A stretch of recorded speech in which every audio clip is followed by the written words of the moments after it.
Hi everyone, Miss Schlarman here. Today we're going to talk about Greek and Roman inspired vessels. And then we're going to use recyclable goods and we are going to create a vessel. So we have construction for the first week and then the second week will be your design and pattern. I'm going to show you in fast motion and then I'll slow it down and take it step by step. Let's get to it. Greek versus Roman art. How they are very similar, but yet two completely different cultures. First of all, let's talk about their sculpture. So the Greeks were first, then the Romans. So the Greek sculpture was very perfect. It looked like mannequins. They wanted it to be the ideal human body image. And they did that. I mean, when they sculpted something, it was more like the perfection. Whereas Roman were about the realism. They wanted to show the imperfections of the people. So the Greeks were the ideal body image and the Roman were realistic. People are different, but they both look like real sculptures. They're not stylized. So this one is definitely a Roman head because you can see the age and the wrinkles. This is Greek because you can see it looks more like a mannequin and it happens to be out of bronze as well. Roman, you can look at the different faces. Some have sunken in cheeks, some have fuller cheeks. Where did the metal sculptures go? Well, unfortunately, we lost a lot over history because they were melted down into weapons. Their architecture, the Greek used marble and limestone. The Romans, the Colosseum right here, used concrete, and this gave more ability to create those domes and those arches. Columns, Greek, Doric, then Ionic, and then the Romans used those too, but they also used mostly Corinthian. So here we're looking at Greek capitals, and these are Doric. And then as we move on in time and history, the Romans developed the Corinthian. Notice there's a theme. They're adding more to it. They're making it more elaborate. Here we have the post and lintel. So they have the column and then they have the bar on top to support. This is Roman. You can see the arch and the dome on the inside. And then the hole at the top is to let the light in. A frieze is a story told in a relief that is on the outside of a structure. Here is another one. It's usually about the mythology or the history in these Greek friezes. The Roman frieze added in more foliage and patterns, as you can see in this kind of design. So let's talk about their ceramics. So they're very similar in their ceramic design and patterns as well. It's about their mythology. They use geometric. Here's a variation of different vessel sizes. Some of these are large enough to fit a body in, and some are for decorative. In the Greek ceramics, they use the red and the black slip, so the minerals mixed in, and they use the natural clay color. So they didn't have like the glass glaze that we think of now when we think of ceramics. They had the red figures, so that's the red slip. And then, of course, they have the black figures, which the black slip, and then the natural color. And then they would create a burnish over the sides to keep it and get it solid and shiny. Their areas were concentrated on mythology and geometry. And the different heroes, the gods, the famous stories, human characteristics, and such. Now, the difference in Roman ceramics is the relief. So they did everything else, but they also brought in relief where it sticks out on the piece. So in this vessel here, you can see that the image is raised from the clay.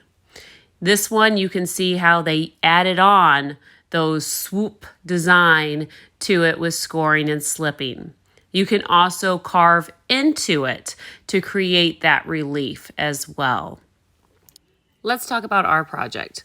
We are going to be creating a vessel in the Greek and Roman style, but of course update it. So first you're going to have to recycle or find some of your containers for your food that you have. I'm using Eggo waffles here, and I'm going to be using a Diet Coke box. But cereal boxes work well.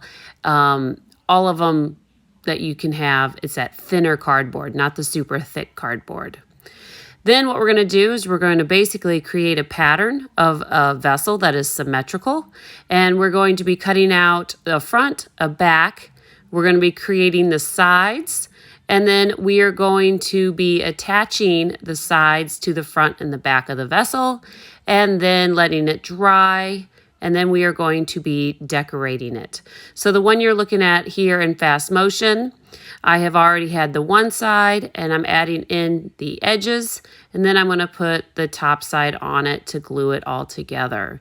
This project takes time, it takes patience, and you have to really work with the glue and the cardboard so that it's secure. So here I've got it secure. I put stuff on it to dry, and this all didn't get done in one sitting. I had to let it dry in between as I was creating these edges and such. After I get it to this point, I'm going to get ready to design my plan. I'm going to use geometry and I'm going to use a little bit of storytelling. So here I have my geometric design, and then I have a little bit of a storytelling picture going on. Once I have that, I'm going to go ahead and use paint. If you don't have paint, think about what other materials you could use. Think about maybe using the color of the box.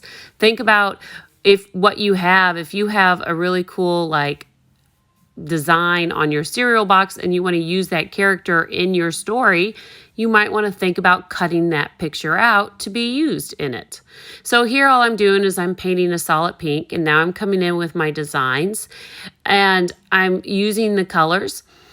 You can use marker. You want to make sure you take your time and do the best. Be patient.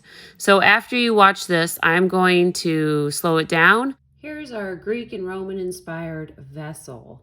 Notice that it has geometric patterns over in this area, and it tells a story down in the bottom. So let's talk about how these slabs are created and how to create this 3D construction. So first step is we're going to be using recyclable goods. So you might need to set aside whatever materials you're going to use. So you all watched it in fast motion, and in fast motion what you saw was a piece of paper folded in half and then drawn one side, cut it out so that when you open it, your vessel is symmetrical, the same on each side. Then I used a Diet Coke box because you guys all know I love Diet Coke. And I went ahead and I traced out the back of it. Now, this would almost be interesting to see the actual pattern of it. So when you're cutting out, let's say you have your cereal box you might be using and you want your character to show up on it, think about where you're positioning your pattern to be traced on and cut out. For my purposes, I want to use just the plain cardboard. So I made sure that when I cut it out, this side and this side all match perfectly. Then what I'm going to be using is to create the sides. So looking at this vessel that was created, you'll notice that it has the front, the back, and then the sides to create the form. Okay, so I'm going to set that guy to the side right now so you can see it. Then what I am going to do is I have already cut this one. Basically, it is a strip, and then there are fringed on the sides, and those pieces will be gluing this vessel together and creating those edges. So the first thing I need to do is work on the edge, and I'm going to work on going out this way, and I'm going to kind of bend it. And this is where you need patience. This is where you really need to kind of take your time, because as you know with glue, as soon as you put the glue on it, it's not instantly dry unless you're using hot glue, and that stuff's amazing but can burn your fingers. So when you're working with the Elmers, you really have to be patient. Sometimes you have to tape it, let it set dry for a while, put something heavy on it maybe to let it dry, all of those different things. So once I get it kind of in the spot I want it to be, I know it's going to go right there. I'm going to open up my glue and I'm going to put it on there. But first, how did I make the strips for the sides? because that's where it can get a little confusing. So I'm going to take my little pieces here, and what I'm going to do is use the thickness of my ruler. So you can see I've already, that's one side, and then I've got it on this side. What that is that I know that all my strips will be unified the same width because I'm using the thickness traced on this side and traced on that side for them to be all the same. You don't want to have different ones. Now, real quick, I'm going to just kind of cut this guy out. Now, notice I need to leave area for the fringe on both sides of my strip. This one I got a little sloppy here. So, number one thing is take your time, be patient, and this is not a fast project. It does take time. I know in my video it looks fast because it's on fast motion. So just to be with me, you have to take your time. Then, now in my video, you saw that I went ahead and I drew all the lines for fringe. I did that so you could see. Realistically, you don't want to spend your whole time doing that. But you do want to fold it before you fringe it. Now, one of the easy ways to fold it is to go ahead and put your ruler back on it and fold it up, and thinking about what side of your cardboard is being seen. Do you want the actual cardboard seen, or are you going to paint it, or are you going to relief it? You need to think about those things. So if you want the cardboard side to be seen, you're going to fold it in. Okay, so it folds in like this. If you want this side, you're going to fold it the other way. Now that I've got those creases, I want to just kind of tighten it up here a little bit, because this is probably the most time-consuming one. And let's talk about craftsmanship. Craftsmanship is how neat, how much time and effort you put into it. I mean, this project I can make look sloppy really easily because it's a lot of just patience. This one, you have to be patient with the glue to dry. You have to be patient to line the edges up. You have to be patient in cutting all the fringe. So just take your time, work it around, and you're just going to go around and then make the fringe. So let's pretend that I went ahead and I cut it all. Look, wow, magic. Okay, so I've got my two sides. This is going to be my back, because I want this part to show, okay? I want just the cardboard to show, not the Diet Coke sign. Then I do have tape here. If you happen to have tape, you can use that. If you have to have glue, use that. Sometimes you might use a combination of it. I'm gonna go ahead and just put some glue on my edges right here. You don't want a whole bunch, but you want enough to make it secure. Then I'm thinking about, okay, it's going to go this way. So I'm going to very carefully line it up where it is. Now notice I didn't do the very top. I'm going to add in the top after I get the sides done. Same thing I did on the bottom on that other one sitting over there to the side. Now you can sit here and hold it while you're watching TV or something. But you want to just kind of, you got to be patient. All right. Now, if you're not that patient, you may do one of these. And it's like, secure it down with a piece of tape. And then that tape. Now, you can just use tape if that's what you have. But I would say a combination of tape and glue would make your piece more secure. Because you want to have a solid area. You don't want it to be leaky. And tape, while it holds it quickly, it doesn't keep a long term. It kind of peels up as it goes. So the glue and the tape together is called teamwork. And that's what we want to do. We want to have a team of art going on here. So I'm just going to kind of keep that. Make sure that side stays down. And then, of course, okay, so that's there. And I just need to be patient a little bit more. But for the video, I want to kind of move a little quicker. All right, so I'm just going to trim that little bit up. Look at that. I already have one kind of beautiful side going. And I can do that and just keep it working. All right, so then I'm going to do the same thing to the other side. I'm going to take this and go around. I am going to have to cut more of this in order to get the bottom and the top into it. So we're going to just take this glue around here again and be patient.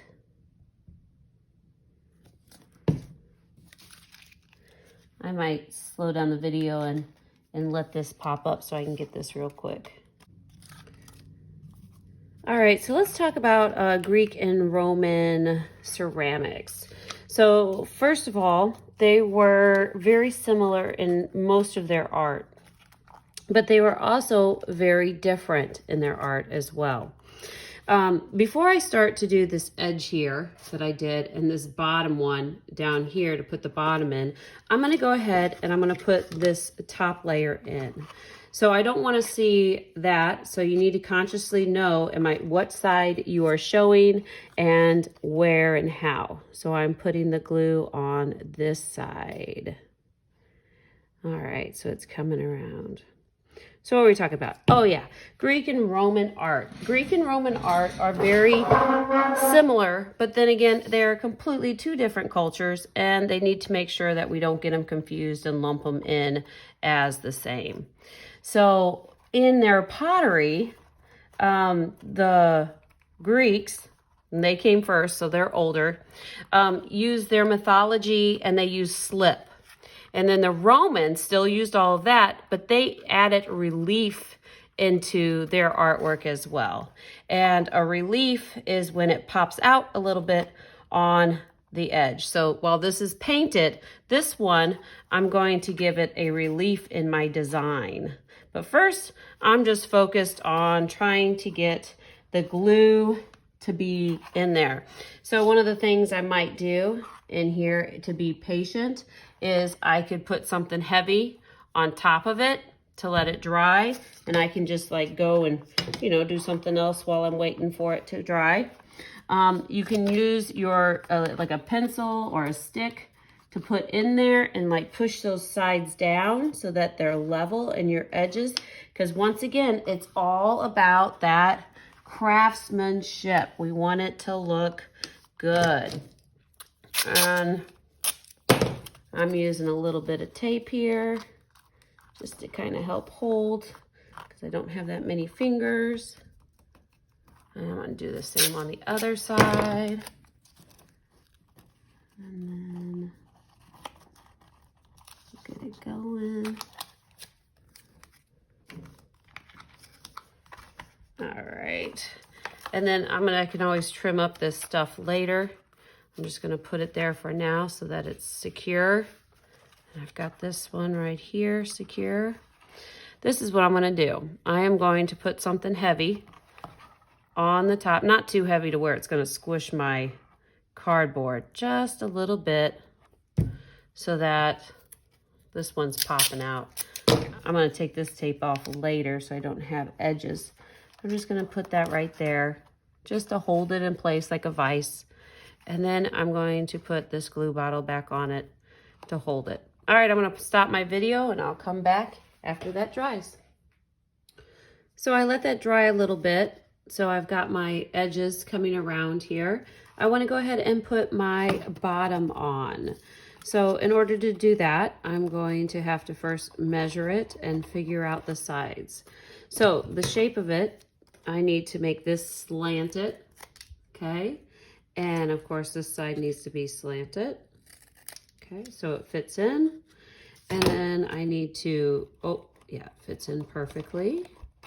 Now I need to figure out how big it is. So right here, I need to cut that. Okay, and then of course this gets slanted and this gets slanted.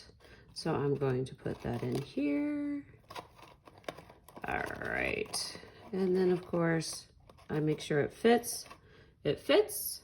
Now's the time to apply the adhesive. So I'm going to put some glue Oops, first I have to open it, of course, and put the glue on.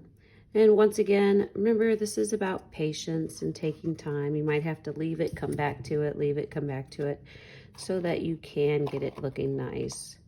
It's very easy to get sloppy with this project because our patience get tired and worn out. All right, so I'm gonna take that and leave it.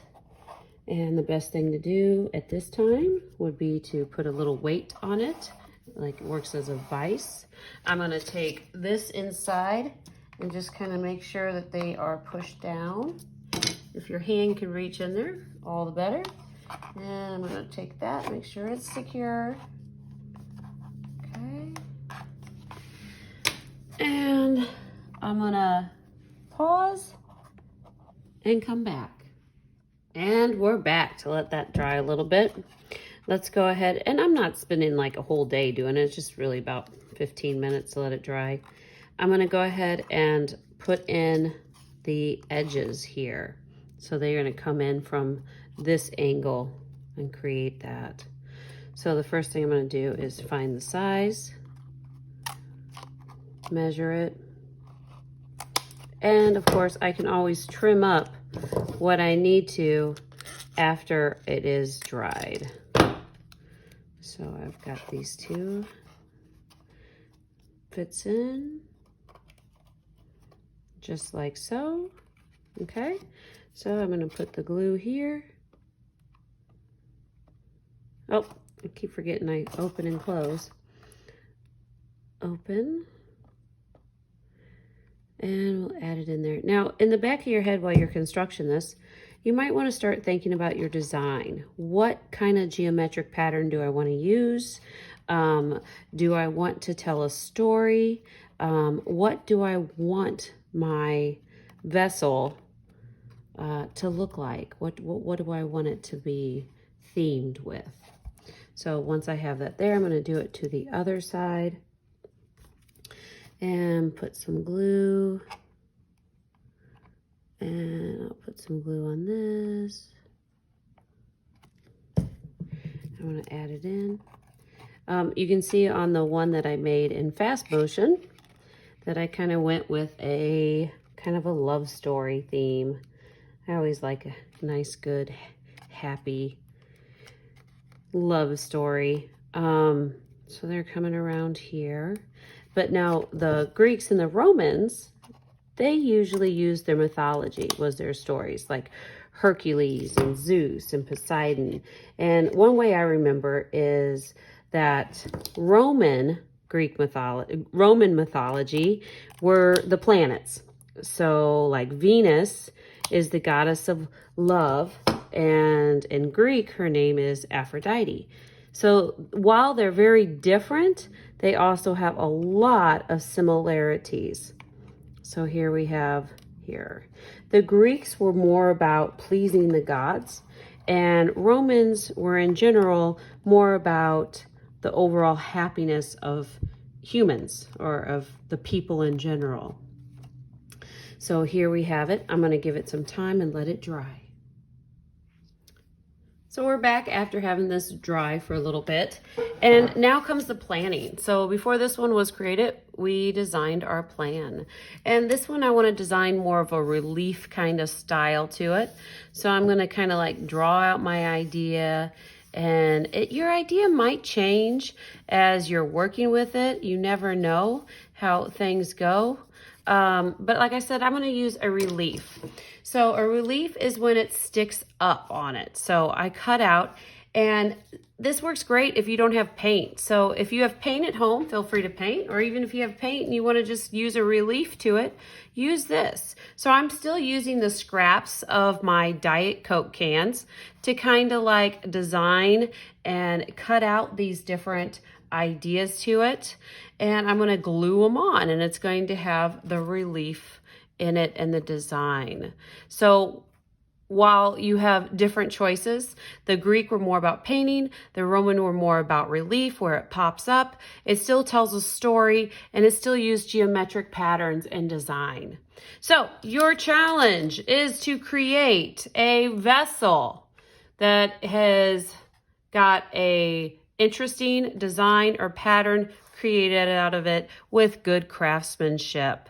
All right, let's get to it. Start creating. Can't wait to see them.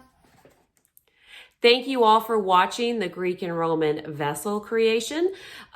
Remember, the 1 week is going to be for construction, and the second week you are going to be adding in the design, whether it be relief or paint. All right, let's get to it.